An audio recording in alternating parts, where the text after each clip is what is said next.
ಮಾಡಿದ್ದೀರಾ ಸರ್? ಅವ್ರ ಶಿಫಾರಸುಗಳನ್ನು ಎಲ್ಲವನ್ನು ಕೂಡ ಯಥಾವತ್ತಾಗಿ ಪಾಲನೆ ಮಾಡ್ತಾರಾ ಹೇಗೆ ಸರ್?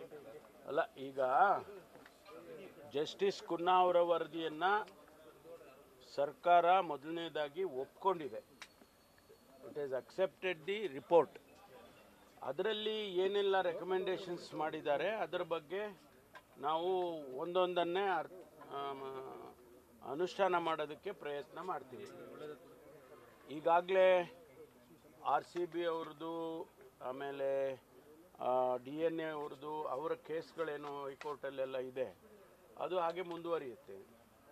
ಆಮೇಲೆ ಅಧಿಕಾರಿಗಳ ಮೇಲೆ ಈಗಾಗಲೇ ಅವರನ್ನು ಸಸ್ಪೆಂಡ್ ಮಾಡಿ ಒಂದು ಹಂತದ ಶಿಕ್ಷೆಗೆ ಒಳಪಡಿಸಿತ್ತು. ಈಗ ಮತ್ತೊಂದು ಡಿಪಾರ್ಟ್ಮೆಂಟಲ್ ಎನ್ಕ್ವೈರಿ ಮಾಡಬೇಕು ಅಂತ ಹೇಳಿ ತೀರ್ಮಾನವನ್ನು ಸರ್ಕಾರ ಮಾಡಿದೆ.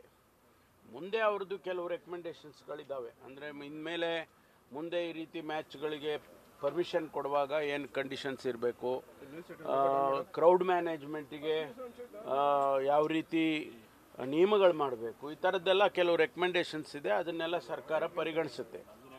ಮತ್ತೆ ಯಾಕೆ ಡಿಪಾರ್ಟ್ಮೆಂಟಲ್ ಎನ್ಕ್ವೈರಿ ವರದಿ ಕೊಟ್ಟಾದ್ಮೇಲೆ ಮತ್ತೆ ಆಗಲೇ CID ಕೂಡ ಕೊಟ್ಟಿದ್ದಾರೆ. ಅದು ಇಂಟರ್ನಲ್ಲಿ ಡಿಪಾರ್ಟ್ಮೆಂಟಲ್ ಎನ್ಕ್ವೈರಿ ಬಂದು ಅಡ್ಮಿನಿಸ್ಟ್ರೇಟಿವ್, ಅದು ಇಂಟರ್ನಲ್ಲಿ ಮಾಡ್ತಾರೆ.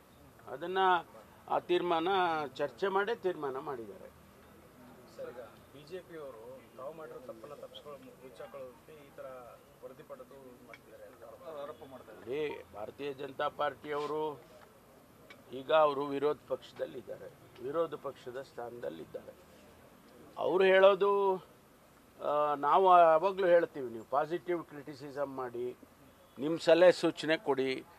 ಆ ಸಲಹೆಗಳು ಭಾಳ ಉತ್ತಮವಾಗಿದ್ದರೆ ಅದನ್ನು ನಿಮ್ಮನ್ನು ವಿರೋಧ ಪಕ್ಷ ಅಂತ ಅಂದ್ಕೊಳ್ಳೋದಿಲ್ಲ. ನಾವು ಜನರ ದೃಷ್ಟಿಯಿಂದ, ರಾಜ್ಯದ ದೃಷ್ಟಿಯಿಂದ ಅದನ್ನು ಪರಿಗಣಿಸ್ತೀವಿ ಅಂತೀವಿ. ಆದರೆ ಈ ಟೀಕೆ ಟಿಪ್ಪಣಿಗಳು ಮಾಡ್ತಾನೇ ಇರ್ತಾರೆ ಅವರು. ಅದಕ್ಕೆ ನಾವು ಏನು ಮಾಡೋಕ್ಕಾಗಲ್ಲ. ಅದು ಅವರಿಗಿರುವಂಥ ಹಕ್ಕು. ಅದು ವಿರೋಧ ಪಕ್ಷದಲ್ಲಿದ್ದಾಗ ಆಡಳಿತ ಪಕ್ಷದ ಮೇಲೆ ಟೀಕೆ ಟಿಪ್ಪಣಿ ಮಾಡೋದು ಸಹಜ. ನಾವು ಅಧಿಕಾರದಲ್ಲಿ ಇಲ್ಲದೆ ಇರುವಾಗ ನಾವು ಮಾಡಿದ್ದೇವೆ, ಅವ್ರು ಮಾಡ್ತಾರೆ, ಸಂತೋಷ. ಅದಕ್ಕೆ ನಾವು ಮಾಡಬೇಡಿ ಅಂತ ಹೇಳೋಕ್ಕಾಗುತ್ತಾ? ಸರಿ, ರಾಜಕೀಯದ ಯಾರ್ದು ಕೂಡ ತಲೆದಂಡ ಆಗಲಿಲ್ಲ ಅನ್ನೋಂಥದ್ದು ಗೋವಿಂದರಾಜ್ನವ್ರ ಹೆಸರದ್ದೇನಾದ್ರು ಉಲ್ಲೇಖ ಇದೆ ಸರ್ ಇದರಲ್ಲಿ? ಇಲ್ಲ, ಅದರಲ್ಲೇನು ಉಲ್ಲೇಖ ಇಲ್ಲ, ವರದಿಯಲ್ಲೇನು ಉಲ್ಲೇಖ ಇಲ್ಲ. ವರದಿಯಲ್ಲಿ ಬರೀ ನಮ್ಮ ಈ DNA, RCB, KSCA, ಆಮೇಲೆ ಅಧಿಕಾರಿಗಳು, ಪೊಲೀಸ್ ಅಧಿಕಾರಿಗಳು, ಅಷ್ಟು ಜನರದ್ದು ಮಾತ್ರ ಇದೆ.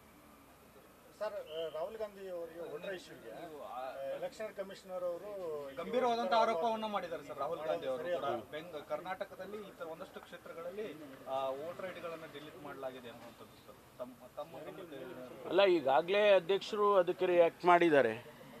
ಅಂಥದ್ದು ನಡೆದಿದೆ ಅಂತೇಳಿ ಅವರು ಕೂಡ ಸಮರ್ಥನೆ ಮಾಡಿದ್ದಾರೆ. ರಾಹುಲ್ ಗಾಂಧಿ ಅವರು ನೇರವಾಗಿ ಹೇಳಿದ್ದಾರೆ, ಕರ್ನಾಟಕದಲ್ಲೂ ಕೂಡ, ಇಡೀ ದೇಶದಲ್ಲಿ ಆಗಿದೆ, ಕರ್ನಾಟಕದಲ್ಲೂ ಕೂಡ ಲೋಕಸಭಾ ಚುನಾವಣೆ ಸಂದರ್ಭದಲ್ಲಿ ಆ ರೀತಿ ಆಗಿದೆ ಅಂತ ಹೇಳಿದ್ದಾರೆ.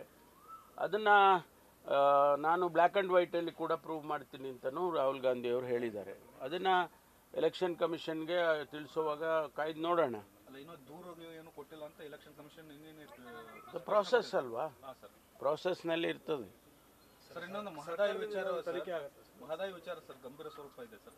ಅವರು ಮತ್ತೆ ಉಚ್ಚಾರ ಮಾಡ್ತಾ ಇದ್ದಾರೆ, ಮಹದಾಯಿ ಯಾವುದೇ ಕಾರಣಕ್ಕೂ ಕಾಮಗಾರಿ ಕೊಡಲ್ಲ ಅಂತ CM ಪುನರುಚ್ಚಾರ ಮಾಡ್ತಾ ಇದ್ದಾರೆ.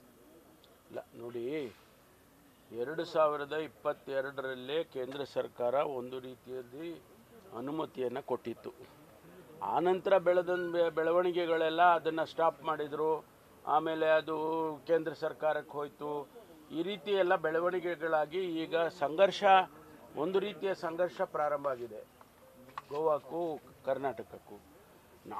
ನಮಗೇನಪ್ಪ ಅಂತ ಹೇಳಿದರೆ, ಇದು ಕುಡಿಯುವ ನೀರಿನ ಯೋಜನೆ ಅಂತೇಳಿ, ಅದಕ್ಕೆ ಯಾವ ನಿರ್ಬಂಧಗಳು ಇರಬಾರ್ದು ಅಂತ ಕೇಂದ್ರ ಸರ್ಕಾರನೇ ಅನೇಕ ಸಂದರ್ಭದಲ್ಲಿ ಹೇಳಿದೆ. ಆ ರೀತಿ ನಡ್ಕೊಂಡು ಕೂಡ ಇದೆ. ಹಾಗಾಗಿ ಕುಡಿಯೋ ನೀರಿಗೆ ಇಂಥ ನಿರ್ಬಂಧಗಳೆಲ್ಲ ಬರಬಾರ್ದು ಅನ್ನೋದು ಅಷ್ಟೇ ನಮ್ಮದು. ಅದನ್ನು ಆದಷ್ಟು ಬೇಗ ಕೇಂದ್ರ ಸರ್ಕಾರ ಇಂಟರ್ವ್ಯೂನ್ ಆಗಿ ಬಗೆಹರಿಸಿಕೊಟ್ರೆ ಭಾಳ ಸಂತೋಷ.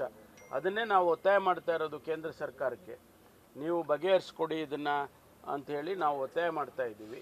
ಅದೇ ಪ್ರಕಾರ ಮೇಕೆದಾಟು ಬೆಂಗಳೂರು ಪಟ್ಟಣಕ್ಕೆ ಕುಡಿಯೋ ನೀರಿನ ಯೋಜನೆ. ಅದು ನಾವು ಅದರಲ್ಲಿ ಯಾವುದೇ ಇರಿಗೇಷನ್ ಪ್ರಾಜೆಕ್ಟ್ ಅಂತ ನಾವು ಅಂದ್ಕೊಂಡಿಲ್ಲ, ಮಾಡೋದು ಇಲ್ಲ.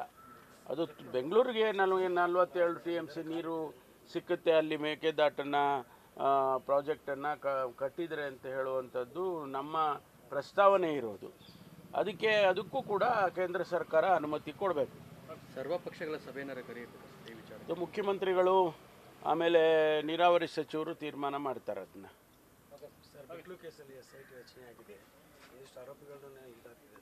SIT ರಚನೆ ಆಗಿಲ್ಲ, COD ಕೊಟ್ಟಿದೆ. ಅದು ಅವ್ರು ತನಿಖೆ ಮಾಡ್ತಾರೆ. ಈಗಾಗಲೇ ಒಂದು ಹಂತದಲ್ಲಿ ಸ್ಥಳೀಯ ಪೊಲೀಸರು ತನಿಖೆ ಮಾಡ್ತಾಯಿದ್ರು. ಅಷ್ಟರಲ್ಲಿ COD ಕೊಡಬೇಕು ಅಂತೇಳಿ ತೀರ್ಮಾನ ಆಗಿದೆ. ಅದ್ರ ಪ್ರಕಾರ ಅದು ಮುಂದುವರಿಯುತ್ತೆ, ತನಿಖೆ ಮುಂದುವರಿಯುತ್ತೆ. Thank you. ನ್ಯೂಸ್ ಫಸ್ಟ್ ನಿರ್ಭೀತಿಯಿಂದ ನಿಮ್ಮ ಪರವಾಗಿ.